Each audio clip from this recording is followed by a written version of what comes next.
The cosmic cheat code to you finally expanding into your highest self with the greatest abundance you could dream of is just around the corner. But most people go on with their lives not having a clue about this cheat code. In today's video, I'm going to talk about this energetic shift happening in the cosmos. However, you have to actually know how to use this transit in actionable ways in order to receive the life that you want. And that's exactly what I will be telling you how to do today. Hola, beautiful souls. Welcome back or welcome to my channel, where we merge the cosmos with everything self-development to become our highest selves every day.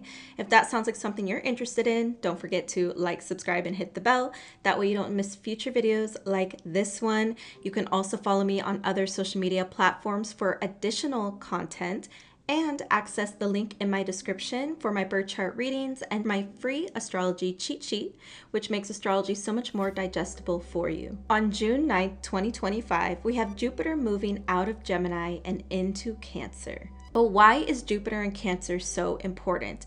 It's especially important we talk about this transit alongside Saturn moving into Aries. If you don't know about Saturn moving into Aries, no worries, I got you. I just made a video on Saturn and Aries, so I will link it above. Saturn in Aries is a very exciting energy, don't get me wrong, but Saturn does bring its own obstacles and difficulties. To bring some more clarity to this transit, Jupiter is the planet of expansion, growth, and elevated life experience, aiming towards a higher vision or a higher goal that others may not be able to see, which is why it is symbolized by the archer. The archer is always aiming to a target far, far away that not everybody is able to hit or able to reach. Jupiter always wants you to evolve, whether it be through travel, belief systems, spirituality, new perspectives. It really allows us to evolve through experience, through our unique life journey. It is the expansive planet. When you think of Jupiter, it is the largest planet in our solar system. This is symbolic of Jupiter's energy in our lives. Jupiter wants us to take up room and dare to expand ourselves through new paths and new experiences. Jupiter does not reward stagnancy. Whereas you have Cancer, which is the archetype of the nurturer, the mother, ruled by the moon and over the fourth house in astrology. The fourth house in astrology has a lot to do with our inner child, our upbringing, what we experienced as a child, and a lot of the emotions that we kind of keep under wraps, or a lot of the emotional trauma that we might experience in our lives. Cancer is known to be sensitive, emotional, protective, and deeply tied to our inner world, the family, the home, and the childhood self. So when Jupiter moves into Cancer, it wants us to not just expand outwards, but it wants us to expand inwards, even though that might sound a bit like an oxymoron. I'll explain. With Saturn moving into Aries, both are encouraging you to start taking actionable steps towards your goal. Instead of just sitting back and daydreaming about the lofty goals that you have, they want you to actually create a responsible plan that has longevity to achieve the goals that you want. Not just to achieve the goals that you want, but to do so being your authentic, wholehearted self. But in order to do that, even though Saturn and Aries want you to take outward action, Jupiter and Cancer is reminding you that you cannot take authentic action without remaining connected to your inner world, but especially and specifically your inner child. To be honest, when I think of this Jupiter and Cancer energy, the vision that intuitively comes to my mind is walking through a long, dark tunnel and not really being able to see where you're going, walking blindly, but then finally seeing the sunlight and trying to follow the sunlight. Jupiter and Cancer is like finally stepping out into the sun and feeling that warmth on your skin and feeling whole and feeling at peace and more clarity. But here's the truth. That sunlight does not come if you are not willing to continue walking through the shadows of the tunnel to get there. You could absolutely just stop walking because you're scared and you don't see the sunlight, or the sunlight seems way too far away and unrealistic to reach. So you could choose to stay in the tunnel, scared, afraid, timid, but you're alive, you're comfortable, right? But if you really want to reach that sunlight, you have to be willing to traverse the shadows. Each water sign connects us to the shadow self in some way. Cancer is specifically tied to childhood trauma and how we can integrate that into emotional healing. Now, when I say childhood trauma, I'm not saying that everybody has to have this super dramatic childhood that a lot of people don't experience. No, it could be something as simple as you just had parents that were very strict on you, which is a very common experience. You had parents who were very strict. So they laid a lot of ground rules that felt suffocating, and they also had extremely high expectations of you. So you grew up being conditioned to be scared of being yourself and to walk on eggshells and to feel like you can't trust your intuition, you can't fully express yourself because that wasn't encouraged in your childhood. That is a childhood trauma.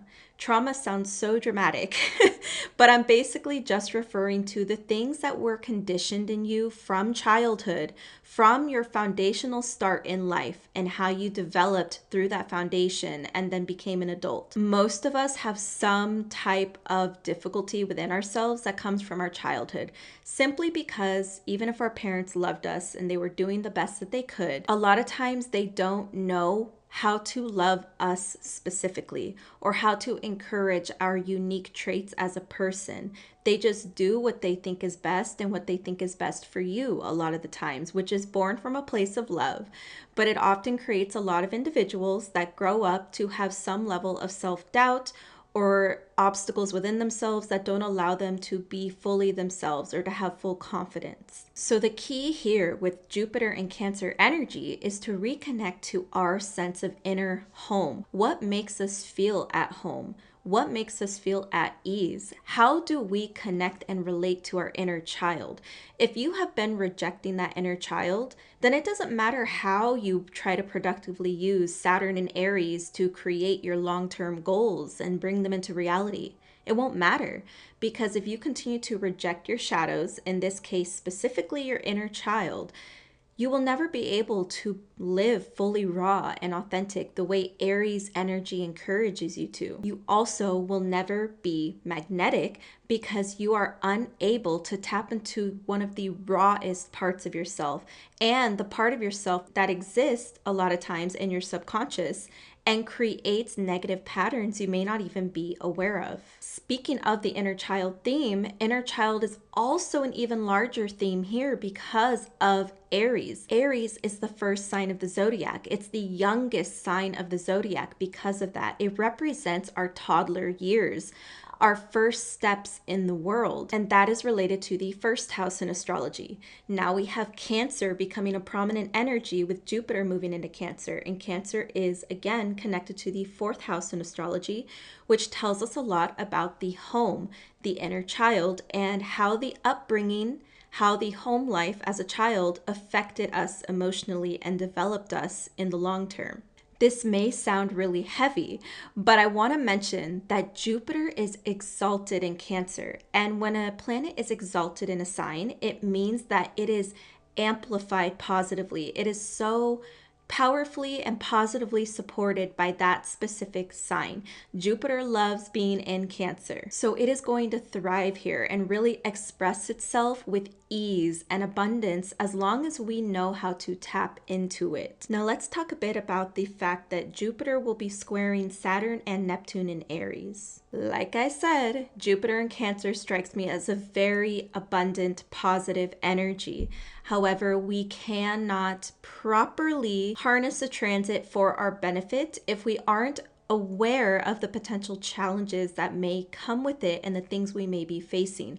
Awareness is power. You are not using awareness correctly if you automatically transmute it into fear. So don't do that. With that being said, it is not going to be perfect comfort and ease, but every challenge is meant to provide you something productive for your own journey. Every challenge is a learning and growth opportunity. I need you to understand that. With that being said, Jupiter will be squaring Saturn and Neptune in Aries at the time that it moves into Cancer. This is significant because we're going to experience a little bit of a spiritual tug of war and a tug of war with our inner world, perhaps, because Saturn will say you need structure, you need discipline. Jupiter very much says, I just want to be free. I want to do what I want.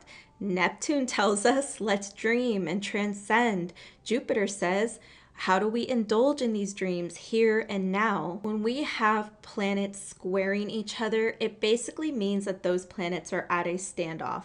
They're kind of facing each other and kind of watching each other and trying to figure out how to navigate the other.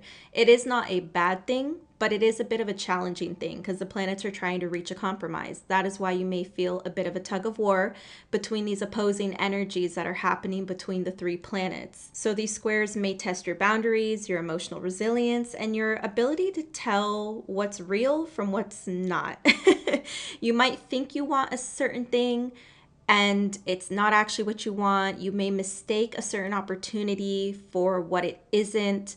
This can all happen when you have two loftier planets like Neptune and Jupiter interacting with Saturn. Saturn is kind of fighting his way between the two, trying to add some level of responsibility and structure to the two, while Neptune and Jupiter very much just want to dream, transcend, expand, explore, and be free. So my biggest caution to you because of this square at the time that Jupiter moves into Cancer is watching your sense of impulsivity and being overly idealistic.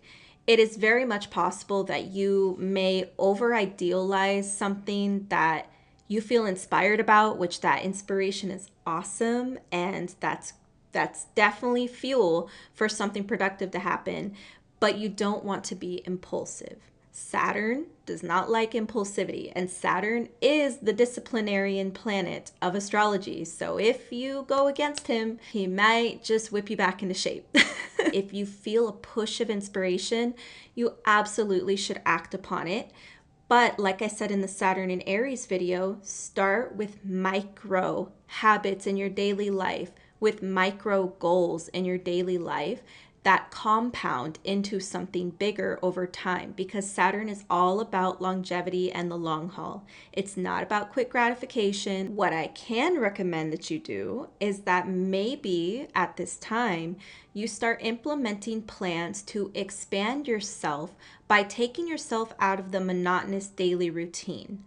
This is not making a reckless decision, but maybe you need to actually implement a plan to take a few days off of work and just go on a short road trip. Maybe there's a cool little town a few hours away from where you live, so you can take a short, like 3-day trip there.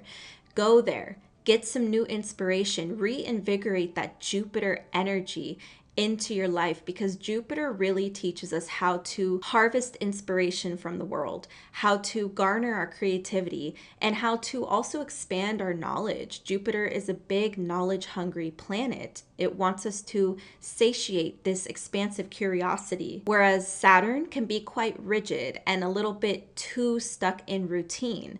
So when you have these energies facing off with each other, you want to try and please both. If you properly plan a little staycation or vacation for yourself, or you properly plan a day trip, it could even just be a day trip. Maybe you go into the city and you have a day in the city where you explore new things and look at museums you've never been to, etc.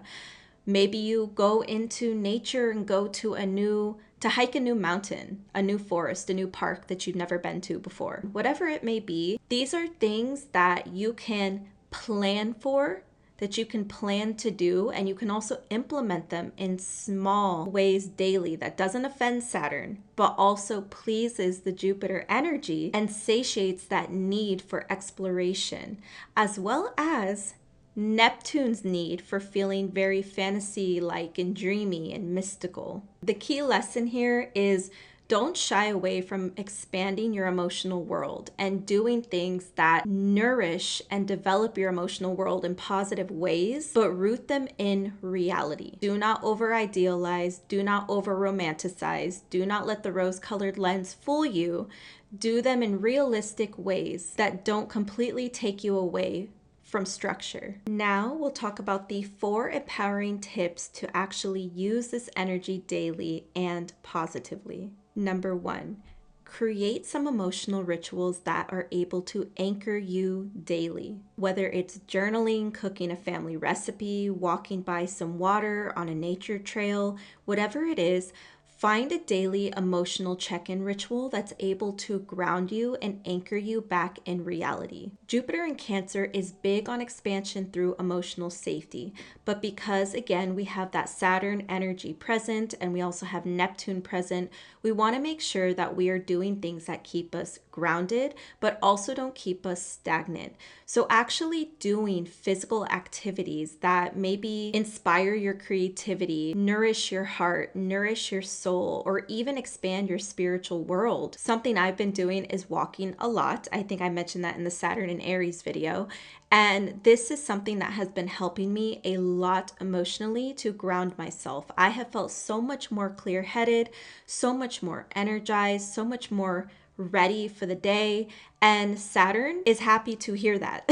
Saturn wants me to be well equipped to do the work I need to do and to dedicate myself every day to my goals. And if you use Jupiter's energy properly, then it will fuel you properly and fuel you on a much deeper level in order to start creating the life that you want, to start stepping into abundance and to expand into your highest self. Number 2, heal the inner child through compassionate actions that nourish your inner child. My biggest advice with this tip is to take at least one action, whether it's every day, every week, or you start with just one this month. One action that reflects the version of you that is authentic to you, that sets you free and makes you feel the most emotionally supported. You're going to start doing one thing every day, weekly, or monthly that is for you. No matter what anybody else thinks, no matter what anybody else might have to say about it, you're going to challenge yourself. You're going to expand yourself, and you're also going to recognize and honor and validate the inner child that was so invalidated for so many years. This is the ultimate time for you to start breaking those family patterns that were not your choice to grow up with. They were not your fault. However, it is now your responsibility to take the proper action to break out of those patterns. Not for anyone else, but for you, for yourself, for the person you want to be in the long term. Something that has really helped me tap into my inner child and start to honor her is I have an electronic frame that goes through pictures of me when I was a child and with my family when my family was younger. And honestly, I was too young in a lot of those pictures to remember how I was and who I was at the time.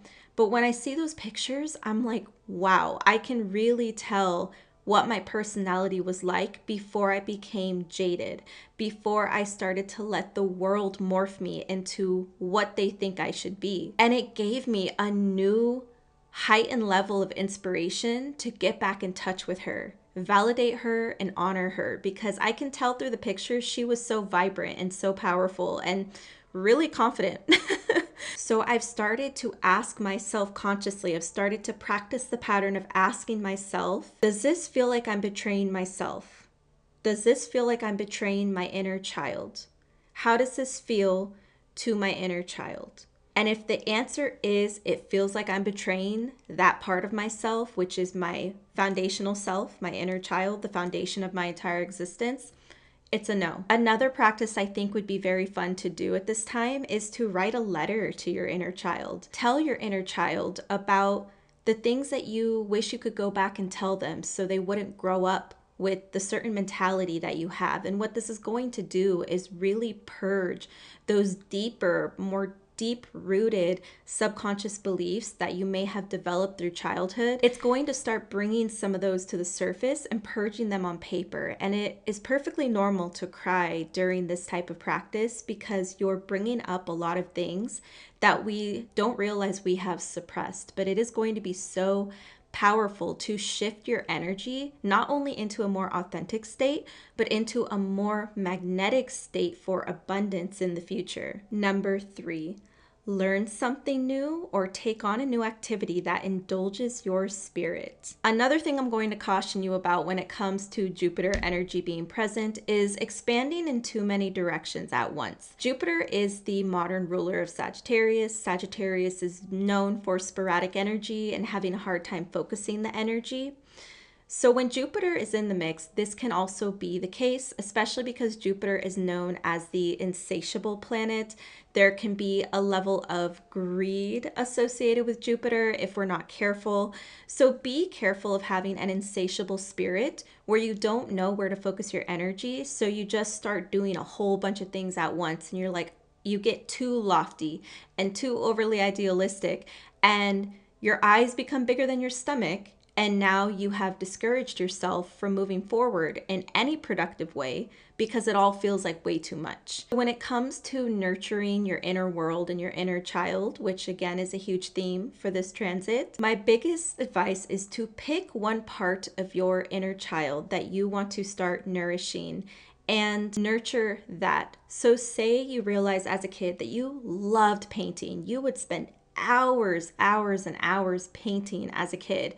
But then obviously as adults, we're told that certain things matter more. We're told that we have to focus on other things and we lose that over time, even though it's something in us that really matters to our spirit and it really nourishes our soul. I highly recommend that you not only take back up painting, but you take a class or you start watching YouTube tutorials or something on types of painting that you've never tried. In this way, you are simultaneously honoring your inner child while learning something new in regards to that part of your inner child that you love and expanding a part of yourself in a very nourishing way. Obviously, you can apply this to however is relevant for you, whatever activities or lessons are relevant to you. But this can really shift your energy because, again, we are getting back in tune with that deepest part of ourselves, the inner child. Number 4, consider replenishing the energy of your home. This is absolutely the time to clean your space, declutter, remodel, renew the energy with spiritual cleanses such as Palo Santo, sage cleanses, buying certain candles, certain sprays that are good for cleansing the energy of your home. Move things around or add some decor to your space that make it feel more resonant and cozy for you. Doing so is going to be so nourishing to your mental and emotional state. In order to really start shifting ourselves energetically, the space is where we should begin. Because if our space is stuck in our old vibrations, it's cluttered, it's messy, it doesn't resonate with us, it doesn't feel warm, cozy, or comforting, nothing else is going to really matter because our space is going to bother us. Our environment is going to stress us out. But it's even more important here because, again, Cancer rules over the 4th house. The 4th house is the house of the home environment, the private environment, where we go when we go back into our crab shell. What is that crab shell like? Where do we go? We retreat into the crab shell to replenish ourselves. So if you are not conducting your space in a way that is replenishing to your spirit, that is going to reflect in every other area of your life. So I highly recommend that you do not overlook the importance of your environment, especially when it comes to this transit coming into play, and you take some time to replenish your home. If this message resonated with you, leave a little wave emoji down in the comments because I'd love to know your thoughts as well and how you're feeling so we can chat about it. Until I see you in the next one. Adios.